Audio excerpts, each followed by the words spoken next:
নবীর গুণগান আমার জীবন করব দান গেয়ে জরে জীবন করব দান গেয়ে আমার জীবন করব দান গেয়ে। সম্মানিত হাজিরিন, সেদিন যদি ইমাম হুসাইন রাদিয়াল্লাহু আনহু এজিদের কাছে আত্মসমর্পণ করতেন, আজকে ইসলামের 12টা বাইজা যাইতো। কথা কোন ঠিক কিনা? আল্লাহ সুবহানাহু ওয়া তাআলা ডাক দিয়া বলেন, ওয়াইযা কিলা লাহুম আমিনু কামা আমানান নাস। আল্লাহ পাক রব্বুল আলামিন ডেকে বলেন, ঈমানদারেরা রে, তোমরা ঈমান আনো তাদের মতো যারা আমি আল্লাহর প্রতি রাজি এবং খুশি। রাদিয়াল্লাহু আনহুম ওয়া রাদু আন, যারা আমি আল্লাহর প্রতি রাজি এবং খুশি, আমি আল্লাহ তাদের প্রতি রাজি এবং খুশি, তাদের মতো করে ঈমান আনো। শুধু মুখে বললাম ঈমানদার, কাজে কর্মের বেলায় দেখা গেল তোমার ভিতরে আছে ভেজাল, ওই ঈমানদারের জন্য পুরস্কার নয়। আল্লাহর নবী রাহমাতাল লিল আলামিন, দয়ার সাগর নবীজির আওলাদ ইমাম হুসাইন রাদিয়াল্লাহু তাআলা আনহু, তিনি আমাদেরকে যেই শিক্ষাগুলো দিয়ে গেলেন, যেই অবস্থা আমাদেরকে দেখা দিয়ে গেলেন, প্রিয় ভাইরা আমার, বাপজিরা আমার, 61 হিজরিতে কারবালার ময়দানে 9 তারিখ দিবাগত রজনীতে হযরত ইমাম হুসাইন রাদিয়াল্লাহু আনহু তার কাফেলার মানুষগুলোকে ডেকে বলেছিল, ওগো কাফেলার মানুষেরা শোনো, ওগো আমার পরিবারের সদস্যরা তোমরা শোনো, তোমরা জানো এজিদের লোকেরা, তারা আমি হুসাইনকে পাইলে খুশি হয়ে যাবে, তারা আমি হুসাইনকে পাইলে তোমাদেরকে কিছুই বলবে না। তোমরা যাও, যে যে দিক দিয়ে পারো সেই দিক দিয়ে পালন করে চলে যাও। এই নিশি রজনীতে তোমরা যে দিক দিয়ে পারো চলে যাও। কিন্তু কাফেলার ভিতর থেকে সকলেই চোখের পানি ফেলে দিয়ে কান্দে আর বলে, ডেকে বলে, হুসাইন, মদিনা থেকে যখন রওনা দিয়েছি, তখন আমরা মদিনা থেকে রওনা দেওয়ার পরে আমরা তোমার সাথে এসেছি। যখন তোমার সাথে আমরা এসেছি, তোমার সাথে যখন বের হয়েছে, হুসাইন, বাঁচতে হলে তোমার সাথে বাঁচব, যদি জীবন দিতে হয় তোমার সাথে জীবন দিব, তবুও তোমাকে একা একা বিপদে ফেলে চলে যাব না। জোরে কন্যা মারহাবা। তারাও ছিল ঈমানদার, আমরাও ঈমানদার। তাদের ঈমানের মধ্যে কতটা শক্তিশালী ছিল ঈমান, তাদের ঈমানের ভিতরে কতটা মহব্বত ছিল, কতটা ভালোবাসা ছিল, কতটা শক্তিশালী ঈমান ছিল তাদের। আমরা সাধারণ মাহফিলের আয়োজন করলে কোনো সময় কোনো কাজের জন্য, ভালো কাজের জন্য, ইসলামিক কোনো কাজের জন্য যখন ডাকা হয়, আমরা সামনের দিকে না গিয়ে আমরা পিছনের দিকে দৌড়াই।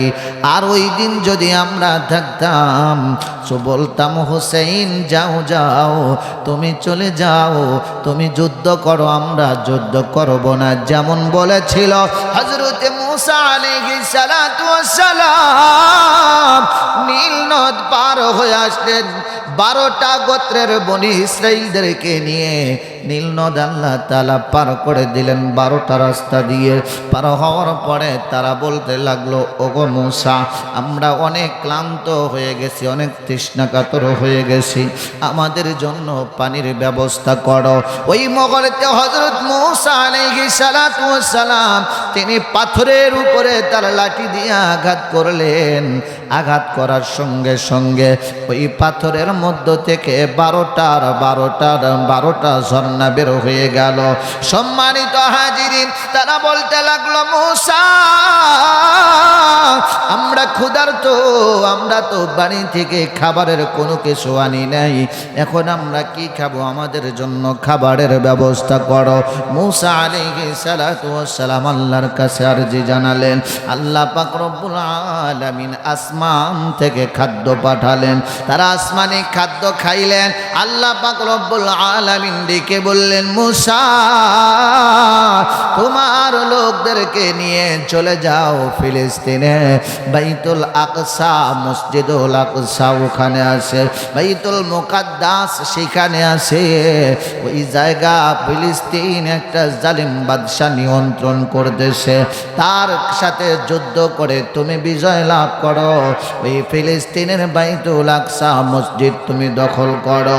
হযরত মূসা আলাইহিস সালাতু ওয়াস সালাম ডেকে বললেন, ও বনি ইসরাঈলরা, তোমরা শোনো, আল্লাহ পাক রব্বুল আলামিন তোমাদেরকে হুকুম করেছে যুদ্ধ করতে হবে।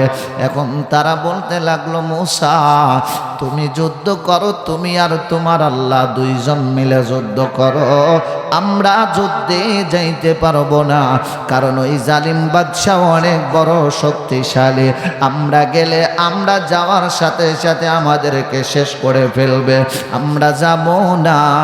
আল্লাহ পাক রব্বুল আলামিন তাদেরকে শাস্তি দিলেন যে একদিন দুই দিন না, তাদেরকে 40 বছর মরুর প্রান্তরে রেখে দিলেন।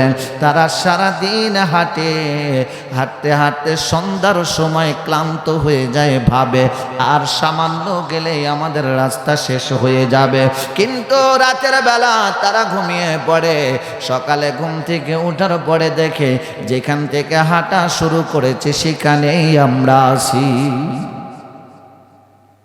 অন্যায় কি? মূসা আল্লাহ হুকুম করেছে যুদ্ধ করার জন্য, তুমি আর তোমার আল্লাহই যুদ্ধ করো, আমরা করব না। তারা বলেছিল আজকে আমাদের ইমানের অবস্থা এমন যদি হয়, আমরাও তো এমনই বলবো, যুদ্ধ করো, তুমি যাও, আমরা যাব না, আমরা জীবন দিতে পারবো না। এ মুসলমান, যুদ্ধ করার দরকার নাই, যুদ্ধ করতে হবে মনের সাথে, নফসের সাথে। তোমার নফস বলতেছে শীতের দিন মাহফিলে যাওয়া যাবে না, কিন্তু আমার আল্লাহ পাক রব্বুল আলামিন তোমাকে জানিয়ে দিল এই মাহফিলে যাবা, মাহফিলে যাইয়া যত সময় বসে থাকবা তত সময় আমার ফেরেশতারা তোমাদেরকে বেষ্টন করে রাখবে। ওই ফেরেশতারা তোমাদের পক্ষে গুনাহ মাফের জন্য আমি আল্লাহর কাছে ইস্তেগফার করবে। লাভ আছে না? কথা কোন আছে না? প্রিয় ভাইরা আমার, বাপজিরা আমার, আল্লাহর নবী রাহমাতাল লিল আলামিন সরকারে দু আলম নবী বলে, উম্মত যারা আমি নবীকে ভালোবাসতে চাও, আমার আহলে বায়ত আমার হাসান হুসাইনকে ভালোবাসো, আর যারা আমার হাসান হুসাইনকে ভালোবাসলো তারা আমি নবীকেই ভালোবাসলো। যারা আমার হাসান হুসাইনকে কষ্ট দিল তারা আমি নবীকেই কষ্ট দিল। আমি নবীর সাথে শত্রুতাই শুরু করলো। নবী বললেন হুসাইনকে ভালোবাসতে, সেই হুসাইনকে দাওয়াত করে নিয়ে আসলো কারবালার ময়দানে।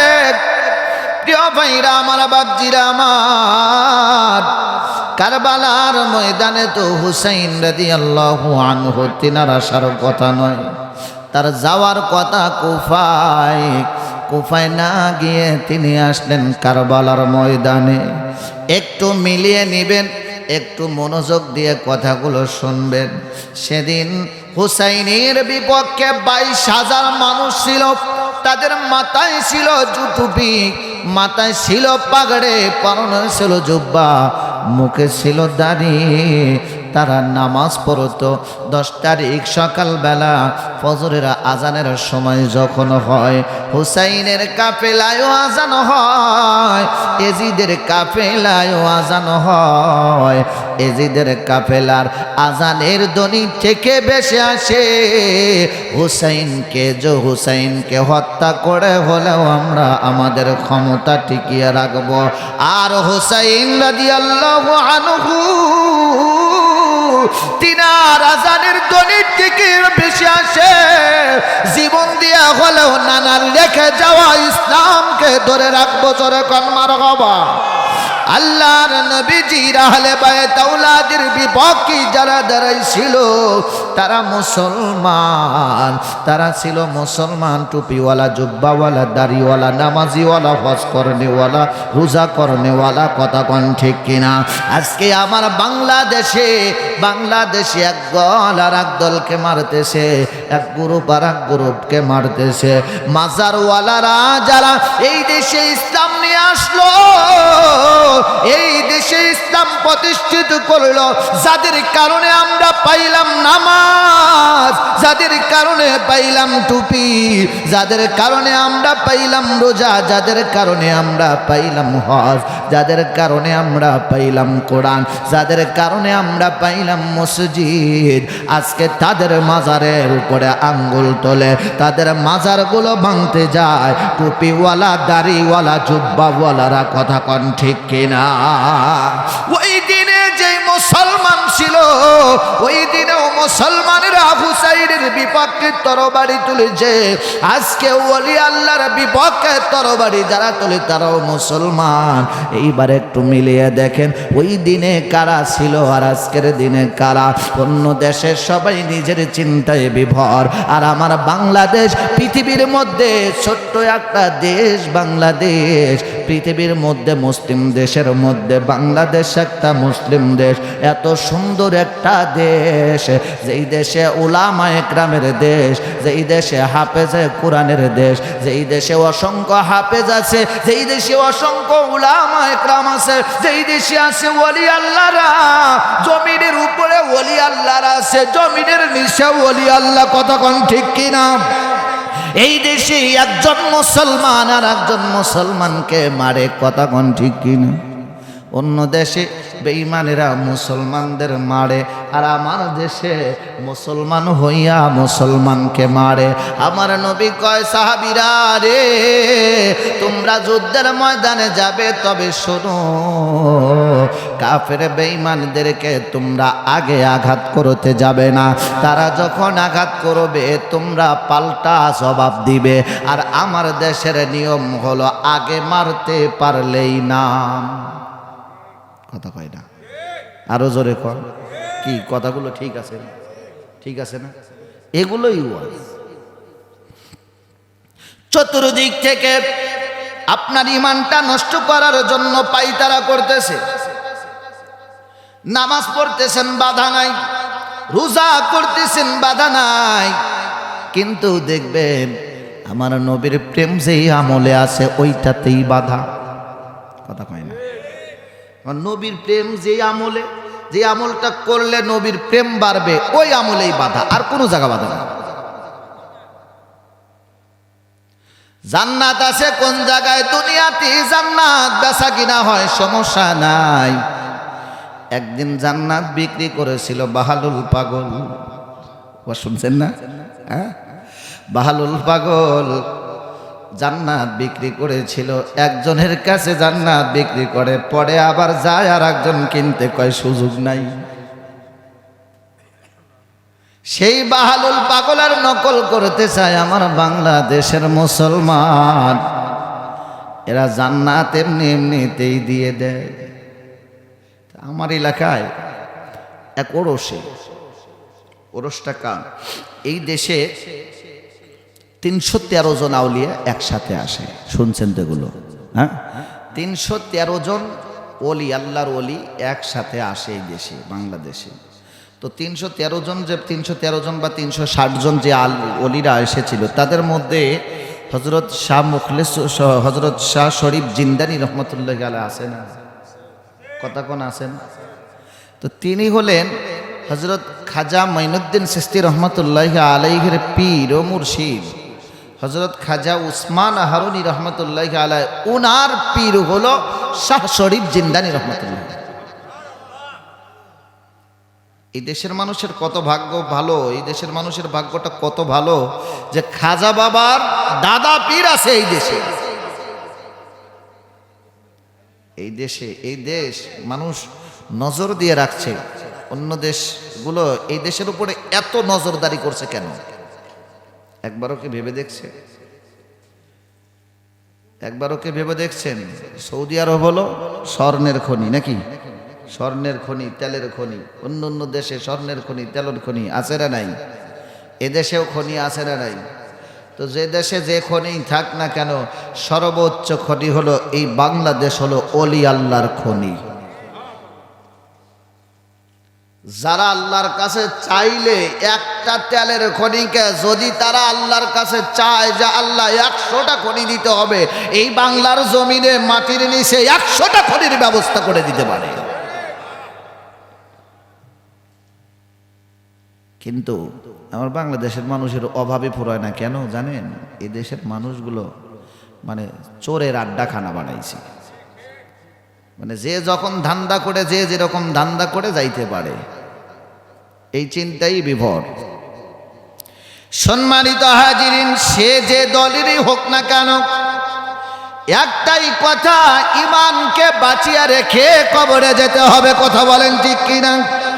ইমানের ভিতরে যদি ভেজাল থাকে, ইমানের ভিতরে ভেজাল নিয়ে ওই ইমানদার কবরে গেলে বড় ঝামেলায় পড়ে যাবে। মনে রাখবেন, মরণের সময় থেকে আপনার অবস্থা খারাপ শুরু হয়ে যাবে।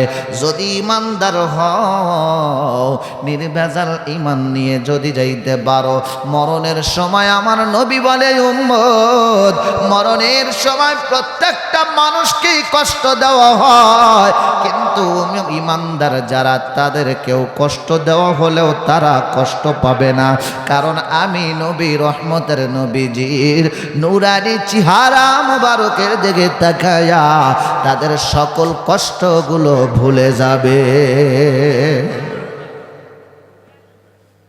প্রিয় ভাইরা আমার, বাপজিরা আমার,